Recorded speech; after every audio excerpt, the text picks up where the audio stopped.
Thank you for listening to the Business Sphere. Don't forget to subscribe and share this episode. Joining me today is Joel Primus. Joel is a co-founder of Kosan Travel and author of Naked, the bare necessities of entrepreneurship and startups. He loves to build companies and work with entrepreneurs. Thanks for joining me today, Joel. Thanks for having me, mate. Good to be with you. Well, I'm excited because not only are you a fellow Canadian, you're out west, and I love out west. You're down to earth. You love to travel. You're a business owner. So we have a lot to talk about. But for all the listeners that don't know who you are, please share with the audience members a little bit about what you're known for. And you can go as far back as you would like share with the listeners your journey. Yeah, I'll dive in. My wife tells me I am an artist trapped in an entrepreneur's body. And I think that the older I get, the more true, or the more I understand that. If we go back, I grew up in a small town, and my first push into the world to sort of see what it was that I could do, what I could be, was through track and field. I was a long distance runner, and I competed internationally and on Canada's team that was at the World Championships. And so I got to really test what it was like to explore my potential. And then, as life would have it, I thought I was going to go to the Olympics. But I ended up rupturing my Achilles, and I lost a full ride athletic scholarship. And then eventually, it just is sort of devastating when I go back to it. It all just unwound. I lost the scholarship. I lost my place at Canada's National Training Center, and I had to reinvent myself. But I didn't start right away in business. I ended up hitchhiking across the country from my hood on the west to yours. I made it a little bit past Toronto, and then ended up in Thailand and got inspired to shoot a documentary about travel, which ended up taking 12 years to complete. And then somewhere in there, I was in Peru, and I bought this pair of underwear that inspired me to start an underwear company called Naked. And at the time I started that, I dropped out of college, and I went on Dragon's Den, which is our Shark Tank, as you well know, John. And it was just kind of like a life of not asking questions, doing first, and then asking the questions and figuring it out later. And I just kind of morphed into, an entrepreneur who, I guess if you say, what was I best known for? I was known for Naked Underwear, which was a company that started in my garage, went on Dragon's Den, and then ended up on the NASDAQ and was sold to an Australian lingerie company in 2018. So that's it in a really tight nutshell, John. That's amazing. I mean, just that whole journey of growing up as an athlete, the mindset, the training, the values that you have to possess to have that mindset to constantly go without knowing what's going to happen. And did you have people that, I want to even peel that back a little bit with your parents? Do you have siblings? What was your upbringing like? Yeah, that's peeling it back. I think about it a lot because of the way that, because I have kids, and I have a kid, another one coming at the end of this month, and you find yourself looking back and it's like, what was good about my childhood, and how do I bring that to my children in today's day and age? Because the things that they're dealing with are way, way, way more amplified than what I had to do. I lived in a subdivision that was surrounded by forests and creeks, and I could walk to my school at 5 years old because my parents could see through the window my school, so they could kind of see me, kind of make my way there. It's like my 5-year-old daughter would never be, when we lived in Vancouver, would never be allowed to walk to school, right? And so I just had that really simple, sort of free upbringing where I played street hockey in the afternoons. I explored the creek whenever I wanted to. I came home at when I was called for supper, and you could, no matter where you were in the neighborhood, you could hear your parents call you. And that's why, just recently we moved from, we spent 5 years in Vancouver. We spent 2 years living in New York, and we just moved to a farm about an hour and a half out of Vancouver. We just wanted that freedom for our kids, because I think it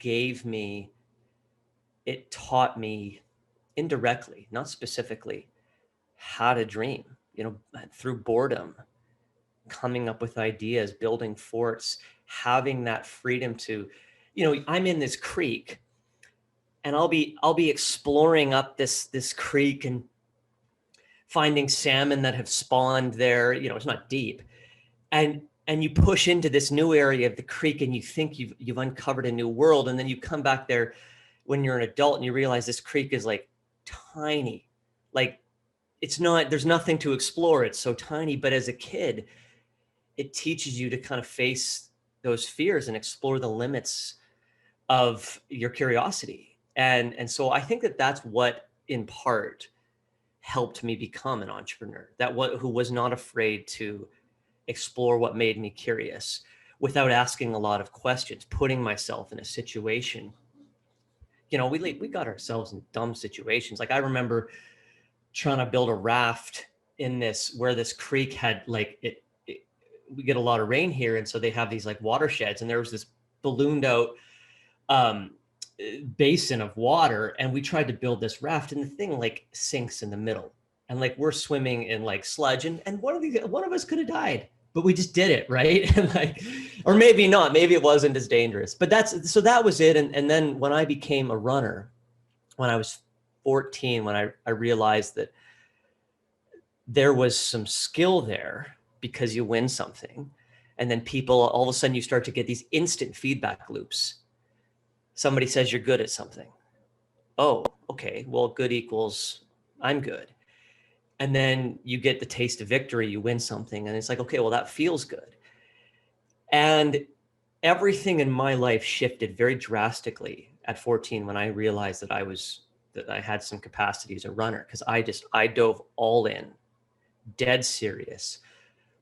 All the sort of fun and simple joys of my childhood were gone instantly. And I had a singular track mind that I was going to use this as my vehicle into the world. And that had its pros and cons. You mentioned a few of the pros, like it teaches you a lot, and we can talk about that.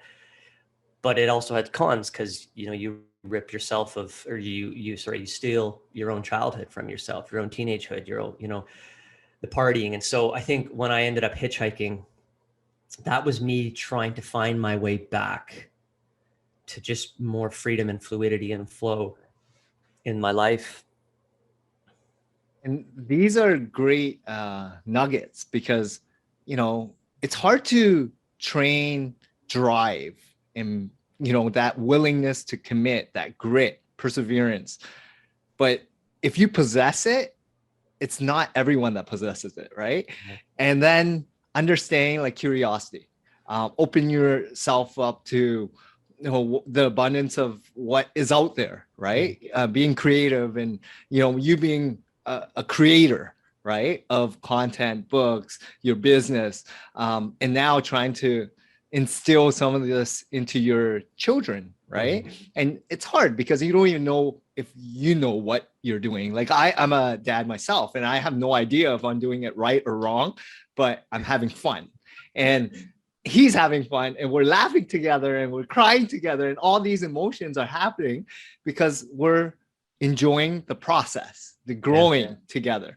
And that's probably more important, like being present and not caring about what other people are saying. Like, just who cares, judging, what other people are trying to instill in you, right? Like, media plays a huge role, your friends and influencers do. But honestly, if you're okay with what's going on in your bubble, then let it be, right? Like, just enjoy it, be in the moment. So I would love to now pivot a little bit about, like, the business end of things. So, you being that runner, you got injured, and then you traveled for a bit. Mhm. What were some of the favorite countries that you traveled to? I would love to pick that out of you. And then from there, how did you get that inspiration and idea to start something? Did you mean to start naked, mate? Yes. Yeah.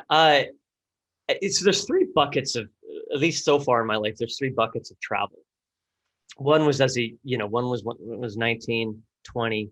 Yeah. And that bucket was just uninhibited.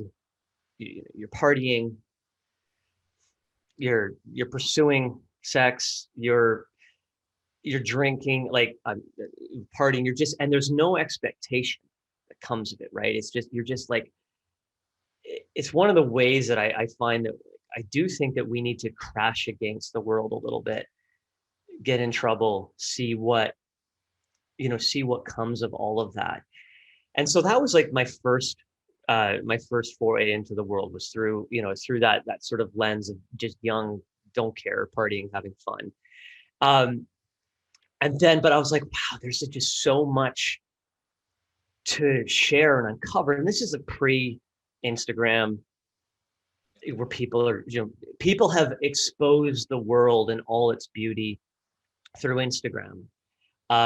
In many ways, it's also, they've exposed it through a filter of perfection. But, so it was pre-YouTube, it was pre all these things. And so I really the first idea was to make a travel film to kind of show the story of the world. And so I ended up I was in Southeast Asia, which inspired me to do this thing. And I ended up going from Mexico all the way down to Santiago, Chile, mostly by bus. And we filmed the whole thing, but it wasn't good. It was shit.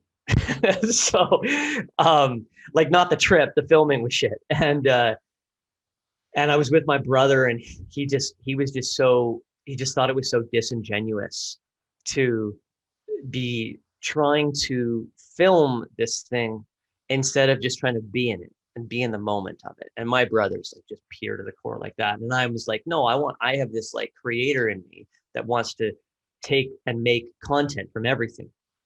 So for like 10 years, I did nothing with that footage, and we'll come back to that later. But then the next bucket was traveling as a business person. And that's a really interesting way to see and experience the world, because you're doing business with all these different cultures, whether it's a factory in Vietnam, a factory in China, a factory in Turkey, because I make clothing for a living, or California or Mexico for that matter. And so you get to, because business has such a strong cultural component, you're seeing the world through a totally different lens than if you're a tourist or if you're just drinking at local watering hole in that country. And so that was super, super rewarding. And then what ended up happening after that, you mentioned, I started naked, which again, I bought a pair of underwear in Peru, and I was like, this is better than anything my mom ever bought me growing up. And I wanted to iterate, and I wanted to take this thing that was super comfortable and marry it back to what I was used to as a runner, so that you could have like this performance, but you had this soft luxury feel, and it was something you could wear all day and you wouldn't feel it, hence the name Naked. And so we went on Dragon's Den, and it just kind of started happening, right? And you're figuring it out as you go, which is such a cool part of your life when you don't have the weight of the world. You don't have those fears or those biases or those thoughts that inhibit your progress, because you're like, well, I know this isn't going to work. You don't have that. None of that's there. You're just doing it. And so that led into the sale of Naked, and after we put it in every department store around the world, and then I wanted to come back to the film. But at this point, when it was sold, but at this point I had kids. And so the change from what I shot with my brother was, well, now we need to kind of show what the world is like via traveling with your family, and what it might be like for them, how they're going to see it. And they were young, so what might be a lasting effect, what might not they know, where can you go that you wouldn't normally think of. Like we took our kids to Beirut, Lebanon, and as part of the film. And so that rounded it out. And that was a different experience for me entirely. And that's sort of where I am today. That inspired Kosan Travel, which was a travel clothing company. It's been a tough couple of years, as you can imagine, given the global headwinds as it relates, for travel very specifically. So that's been we had a great Kickstarter. We did, $1 million in a Kickstarter campaign when we started that company. But it's been an uphill battle ever since, for sure. And this is what life is about, right? There's going to be ebbs and flows. There's going to be a lot of highs, down, lows. There's going to be challenges, and you're going to be thrown at with a lot of situations like this pandemic. Yeah. It's how are you going to deal with it, right? Like there's going to be things that are thrown at you, like marriage, family, elderly parents, friends and family, like relocation of your situation. Things happen. It's how you as a business owner or a individual make decisions that are the best for your current state. Mm-hmm. And in terms of life, this is all perspective, right? Like you have to do what's best for your immediate situation, family, friends, financial, whatever situation you're in. And I think you being a business owner, able to exit, you have a little more flexibility with choice. And living in Canada, we definitely have way more choice than some people in other parts of the world. So knowing that, can you provide some of the lessons or some of the things that you've learned, because you've lived, you've traveled, you got a business, you travel different styles, right? From economy to business class to different Wall Street to farm or to the factories, farm. right? Or factories, and knowing and seeing third world countries versus first world. Like that's what life is about. So what are some of the things that you can talk about or share with us? Some of those precious moments that you kind of want to instill with your kids or other listeners, I would say, or people watching. You have to know the experiences that you want to have. And then I think I have worked backwards into those experiences, versus saying, this is the job I want. I would say, this is the experience I want, and what flows into that and what flows out of that, right? So for an example, the experience of travel, what came of that was a film. I didn't say I wanted to make a travel film first. I wanted to travel. And then this idea came out, and then the underwear line came out of that. And so there's this allowing that I really try and focus on, where I'm not, obviously, like I'm sure many of your listeners, like yourself, John, a believer in attracting what you want into your life and being very intentional about some of the things that you do. And I've done that, and I do that. But at the same time, I try and also just allow life to happen and meet myself where I am as it's happening. Meet the situation for what it is. When I start something new, I'm not going to be the expert at it day one, right? I have to meet myself where I am at it. Same as being a runner, same as being an entrepreneur, same as starting a new business from an old business. You might have had a successful business, and then you start another one, and things are pretty tough out there. And so you have to meet yourself where you are on these things and allow life to happen.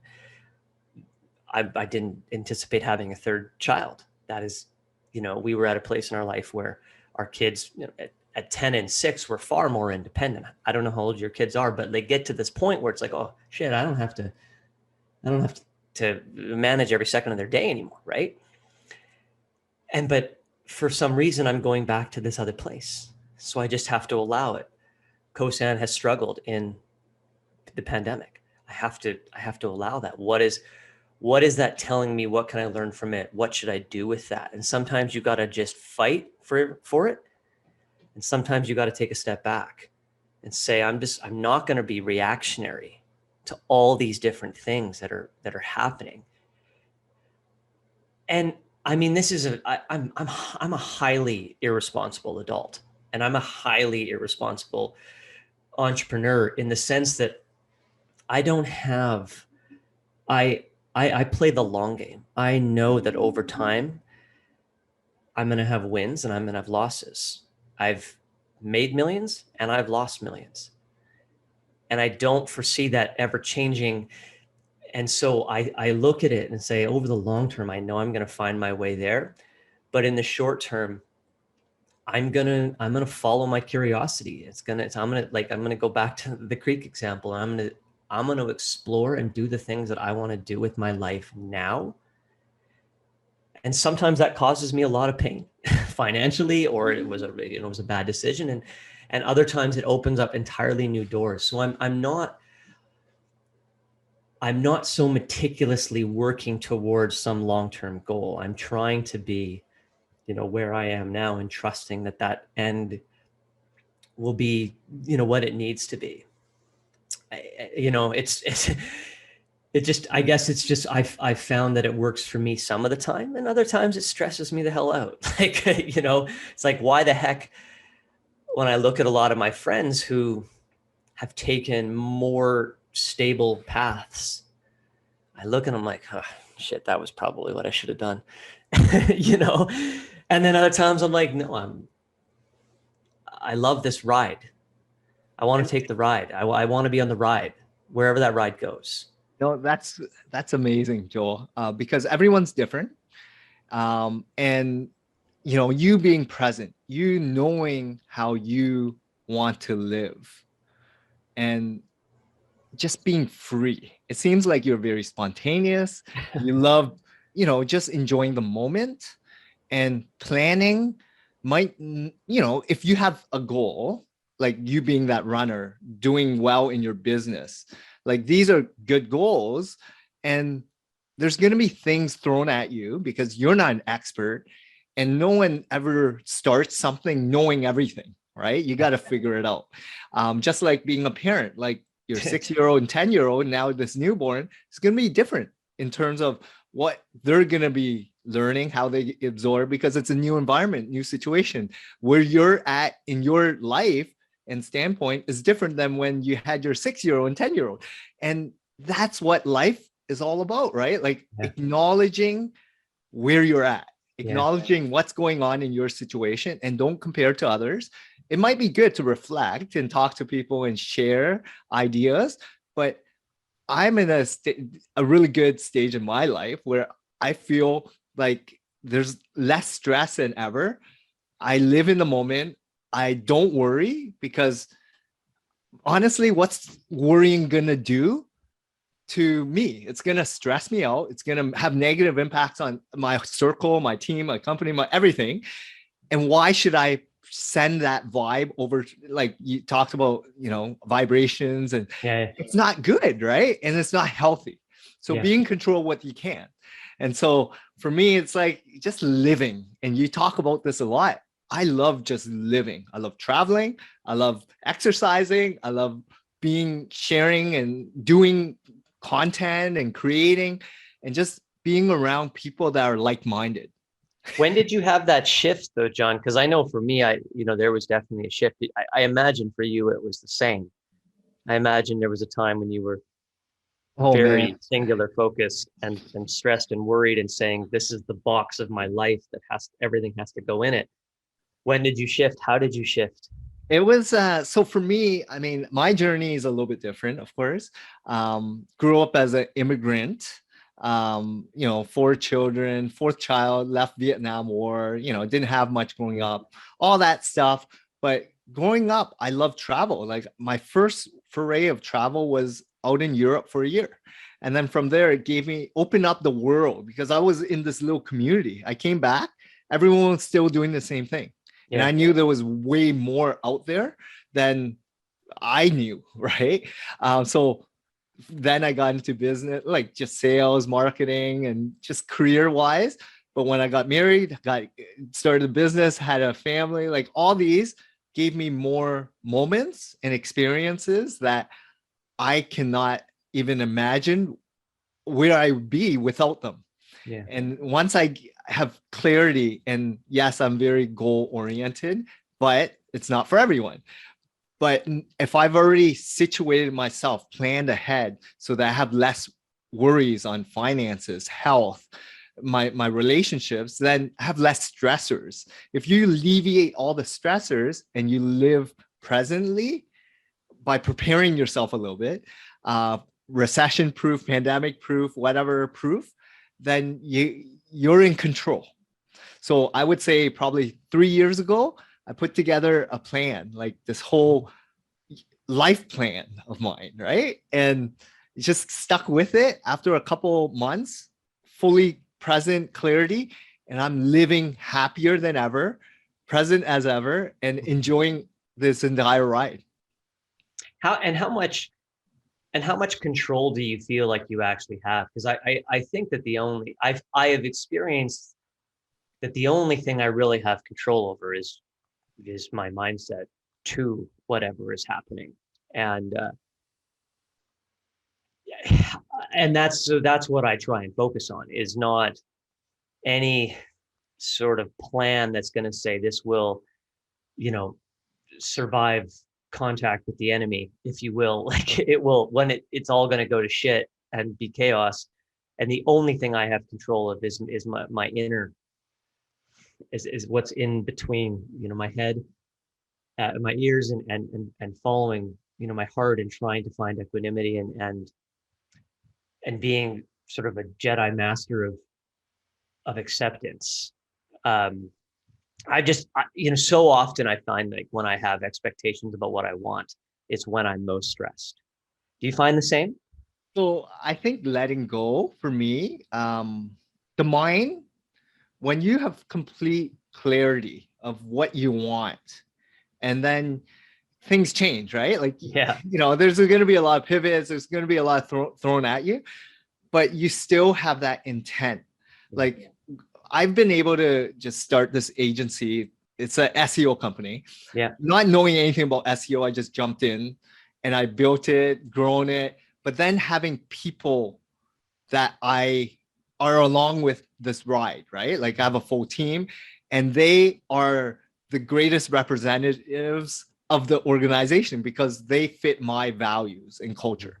And then it's that ripple effect, right? And it's being amplified, and it's allowing me to then focus on helping evolve them and giving more, providing more for their situation, life situation. When you're able to have a team that fully supports you, then it's a lot easier than trying to do it yourself. And that's what I've kind of built, right? Like, company team, my friends, family team, my, close ties, my colleagues, acquaintances, all that. They understand my values. And when everyone's in alignment, then it's a lot easier to go to battle because they have your back. Yeah. Who were the inspirations that gave you that mindset, that kind of helped you build that blueprint? Oh man, I think for me, like, throughout my journey, different stages in life had instrumental people. So not just one person, right? Because going through the whole life, right? Like, high school, I played 5 different sports. I had all coaches, right? Then in university, I was working. I had 20 jobs before high school. I had no idea what I wanted to do. I ended, right? So for me, I was working in university. I went on an exchange program. I was working. I just kept working and getting to know as many people as possible. And they gave me little tidbits of guidance. Work hard, keep doing what you're doing. You're in good track. Like, just stay focused. Don't get in with the wrong crowd. Don't do stupid things, like all these things. And then when I was in work mode, like 10 years of sales and marketing, managers, VPs really guided me to stay focused, right? Be present, just goal oriented, hit your metrics or whatever. All that really drove me to planning, right? And then that allowed me to then plan for my team, plan for the future. So we're recession proof. We got a 10-year plan, but it helps gain clarity for every team member of mine to have certainty for their job situation, having clarity on the type of persona clients that we go after, how to go to market, how to market. Yeah, it's just everything. If you have this roadmap, and then you have it's pandemic proof or recession proof, and then you're in good hands, right? Like during this pandemic, our revenue was flat, which is a win because everyone else dropped 30% or for me, I think that's a win. So my mindset is I'm happier than ever because it hasn't really impacted us.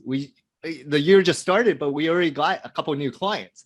And I feel like it's because my clients, my team are understanding what we're all about, right? We support each other. We're on this clear mission to make an impact in business owners' lives, right? So just gaining clarity is so important. Yeah, you've nailed it, right? A culture, clarity of vision, and hiring the right people that fit those two components of your business create a compound effect that is without comparison, right? You'll start to see the effects of those two things clicking in your business, sort of no matter what happens. And that's the hardest recipe to do. It's so hard for businesses to have clarity. It's so hard for businesses who are competing for talent on low budgets, like if you're a startup, to find the right people who fit your core values and be patient and just so fierce in your hiring process and the process of getting people off the bus very quickly who just aren't a right culture fit for your business. There's nothing else that those two things combined, culture and clarity of purpose, will compound into success if you're successful with those two first things, I find. And like you hit it on the nail, like finding talent or people, right? Yeah.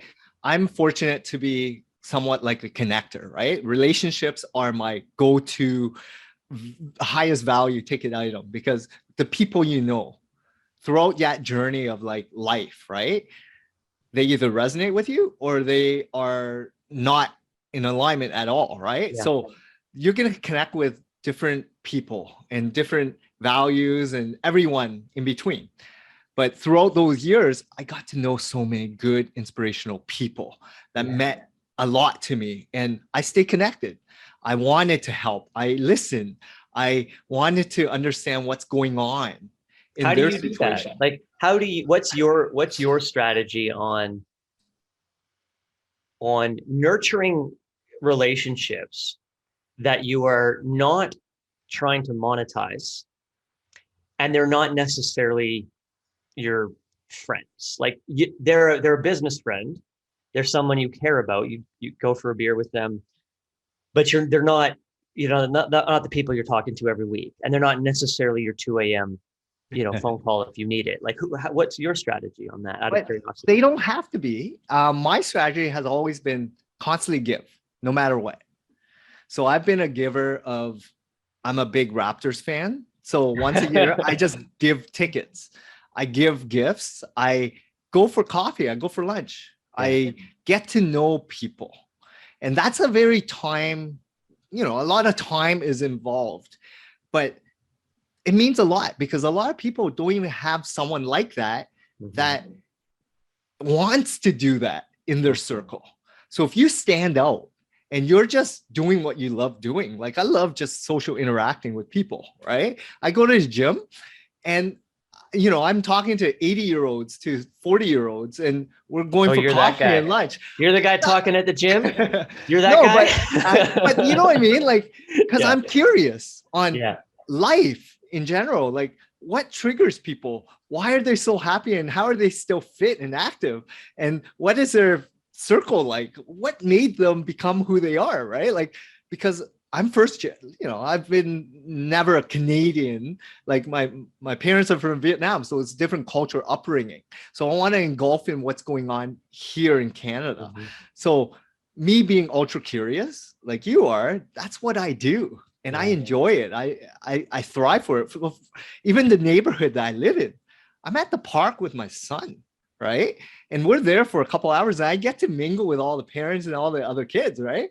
People think I'm a weird kind of person, but I love it, right? And it's just me, right? So you got to do what you love doing. Yeah. You're right on the gifting. It is. I miss that about having an underwear business. It would be because everybody likes free underwear, but it would be very strange for me to gift underwear now, given I don't have an underwear business anymore to anybody. But it's really interesting because I'm much more of an introvert than meets the eye.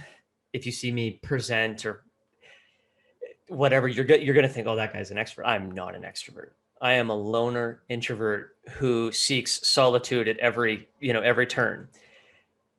And so I have noticed I've had to take the same approach to just allowing my life to happen as best I can, to your point, with a blueprint, with a plan that you're allowing against and through, but just seeing where the connections come from and really fostering the ones that you sit down at a lunch and so you just all of a sudden you get this feeling like that's somebody I want to know. Might not be somebody you need to know from a business standpoint, I'm going to tap this guy for an investment in a company later or something like that. It's somebody I want to know. And I've tried to use that compass the last 5 years because, the first 5 years of being an entrepreneur, you're just chasing everybody, and everybody's a step in your ladder to what you're trying to accomplish.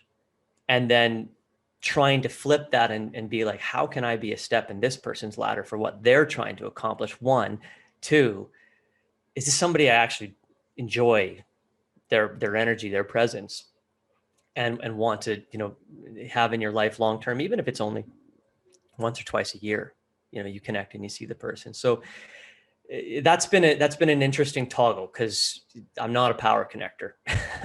But you don't even have to be like, you have to play with your strengths as an introvert versus, I feel myself as, yes, an extrovert, someone that actually enjoys that social interaction, but I'm a prober. I ask and then they indulge. They want me to listen because everyone loves talking, right? So in sales, this is what I harvest. I learn from very good companies out there to then understand, like, if you understand their pain points and struggles and you give them nuggets and you share with them valuable tips or give them stuff that they actually want and need, then you're like a part of their circle.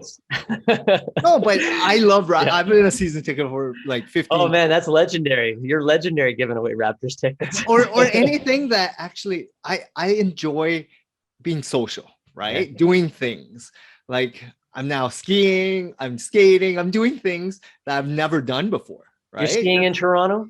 Yeah, Blue Mountain, it's stuff that I know Whistler, you can't compare, right?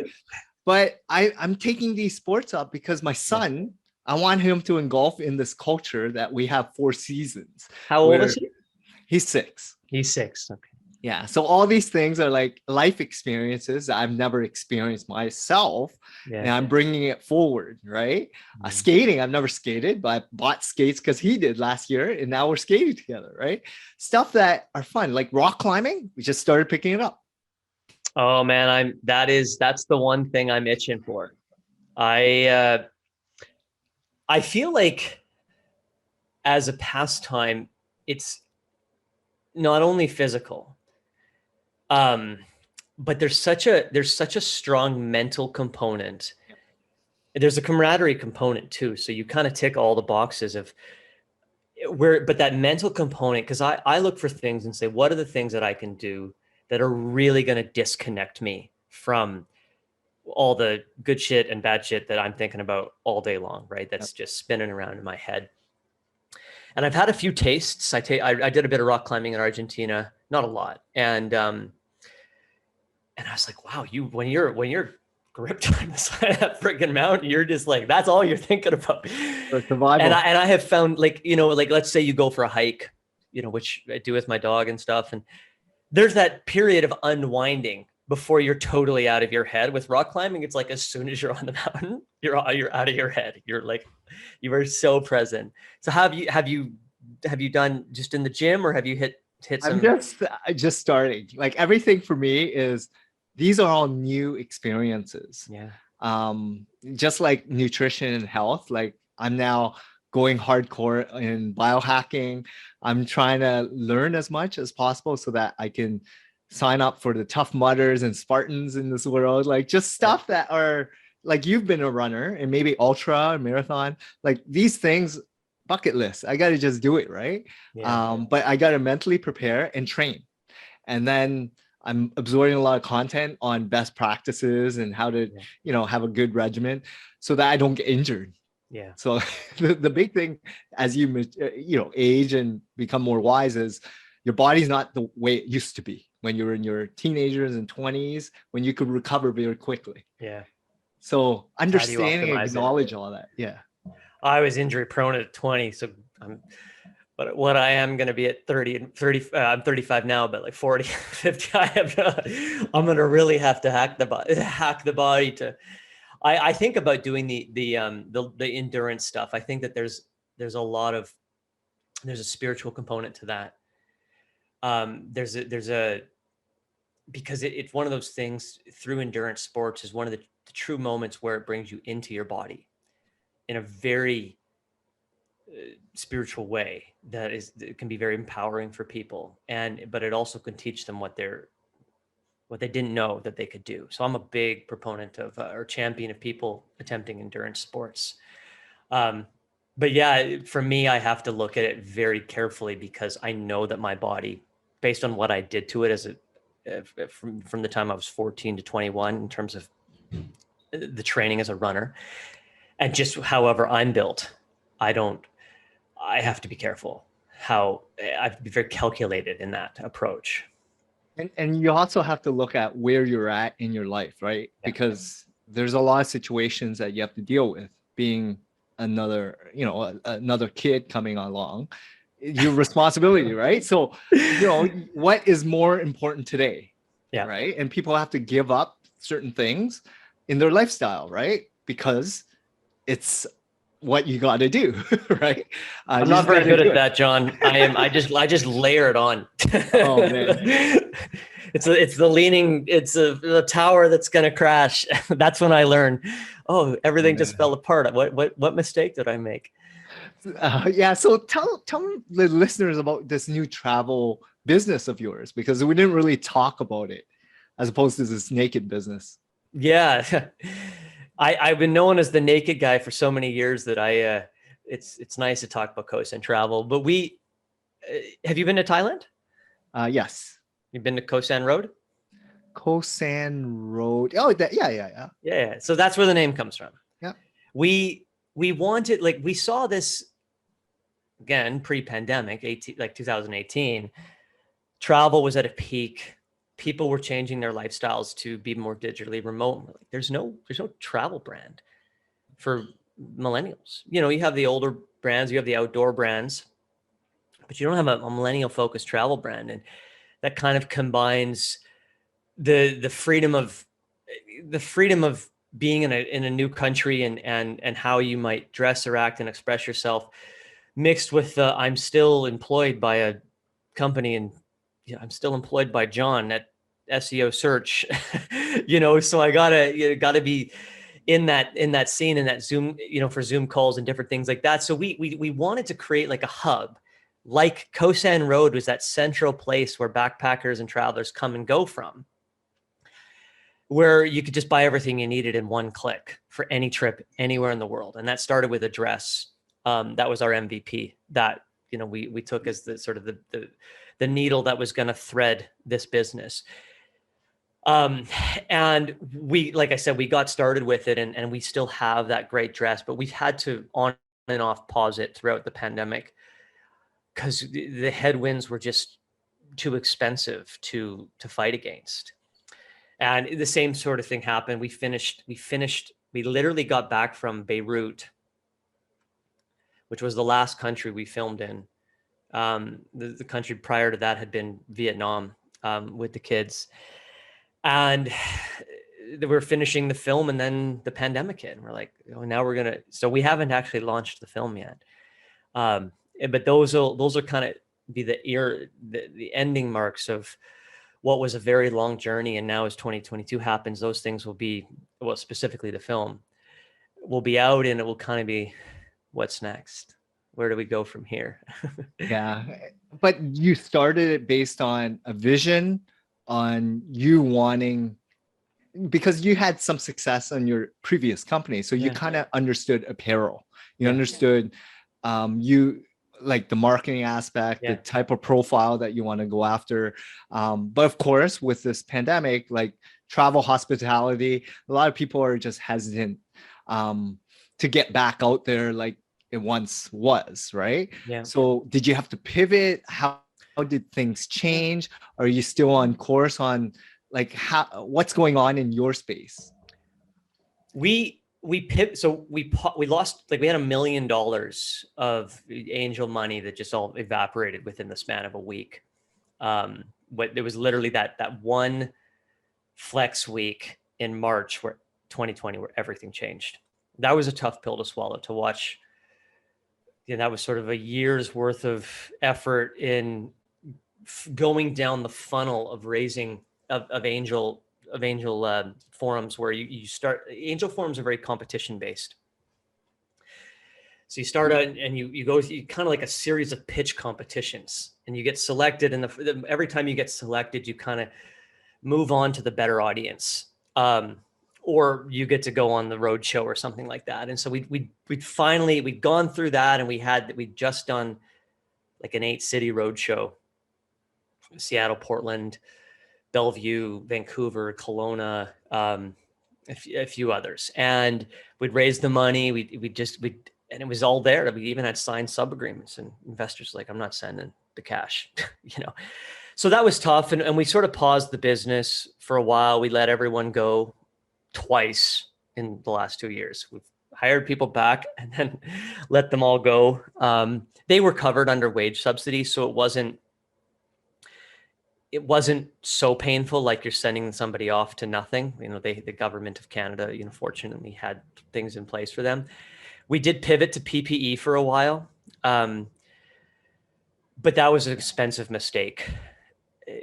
And there's a lesson baked into that. We'd had sort of discussions internally, like, do we go down this road, or do we just do nothing? And going down this road was opportunity, but there was an opportunity cost. And we had the connections, but we went into it, and the market just got so saturated so quickly that the supply went from nil to more than anyone ever could need, very, very quickly. And so that was the right thing to do. Likely was to attack that market, but it resulted in nothing. It didn't work. And so where we are now is we're considering doing a crowdsourced equity campaign, something to restart the engines. I think things look good for travel in second half of this year. I mean, people are already traveling again. What I'm concerned about is I do think there's a recession following the pandemic, that people have been so stressed out about the pandemic in and of itself, and the way that I think it's been presented has been very stressful on people. And so they haven't really talked about the recession. They've talked about inflation, and that's not an issue. Don't worry, it's not an issue. But I think that there's something that's going to be painful on the other side of this, that we're going to have to find our way through, both as Kosan, as entrepreneurs in general.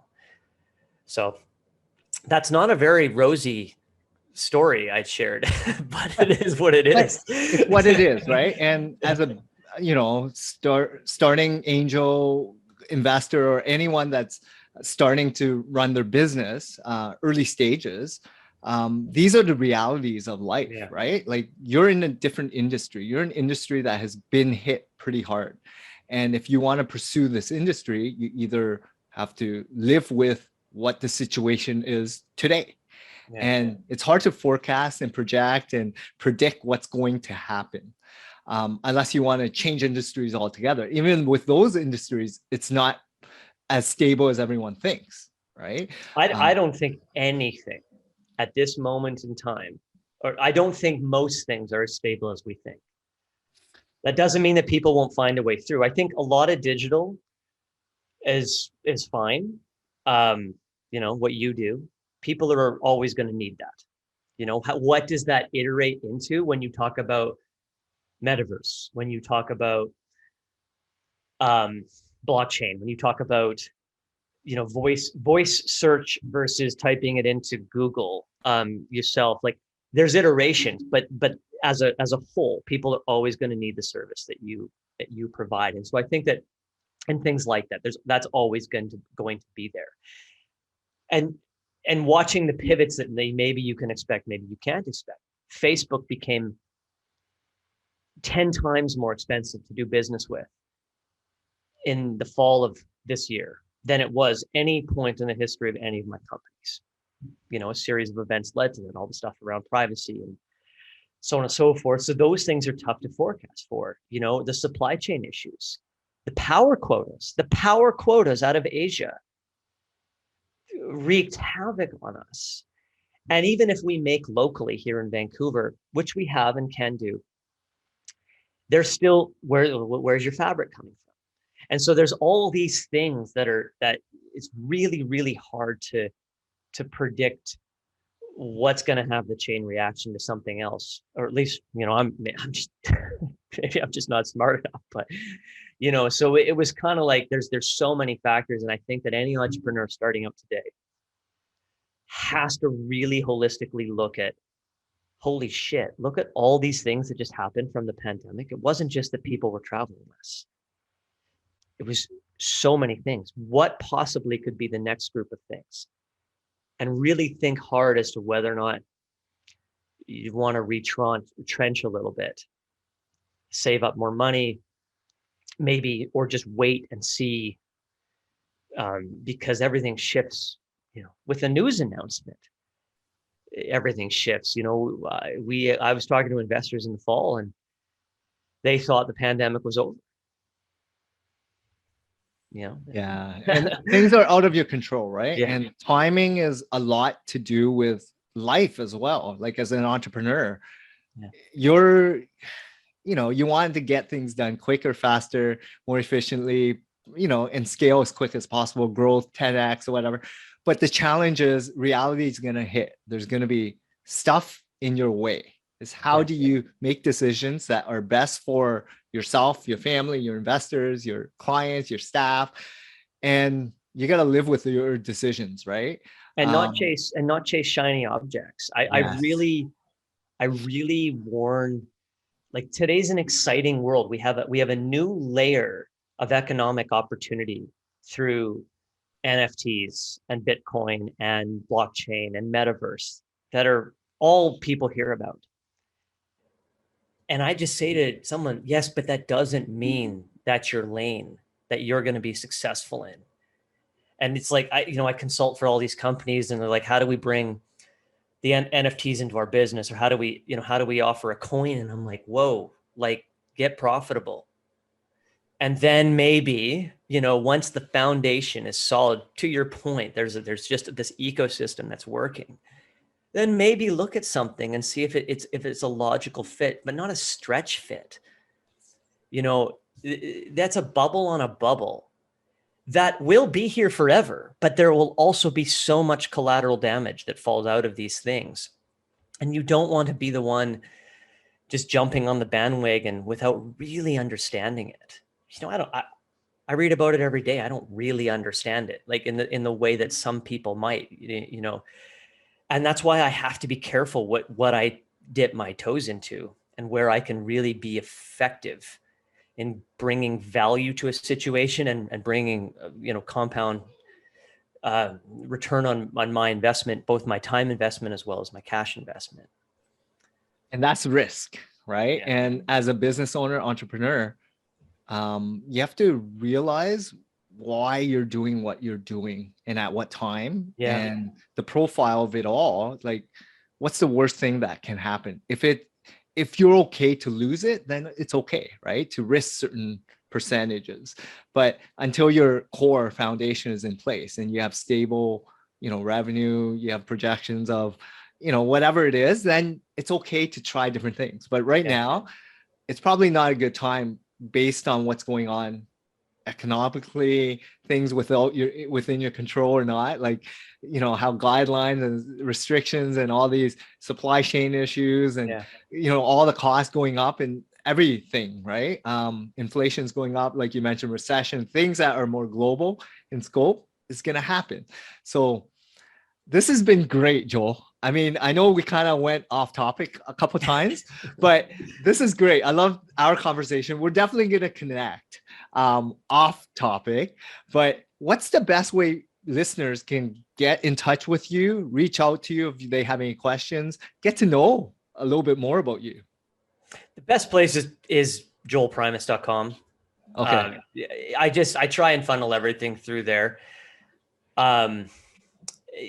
That's JOELPRIMUS.com. And that's where my blog is. And that's where you can reach out to me. And I'm always curious, as an investor, as an entrepreneur, I'm always interested in learning, what people are working on and whether there's something there. So yeah, please do reach out. And then that's where you'll be able to find any updates on things that I'm working on. And, which tends to be more creative projects these days than anything else. But no, it's a great journey that you're on. I'm definitely going to reach out to you and stay connected. This has been a lot of fun getting to know you, really learning about your journey and history. Best of luck on Kosan Travel. I know that's, challenging at the state of what's going on in the world, but I know you're going to inspire a lot of people. They're going to, dig what you have put out, because this documentary or video that you're going to create, it's going to be a lot of fun. Like, I'm going to definitely watch it when it comes out. Let me know when that comes out. I will, John. And it's been great getting to know you, Joel. Thank you so much. Thanks for having me, John. Really appreciate it. Thanks for everyone for listening.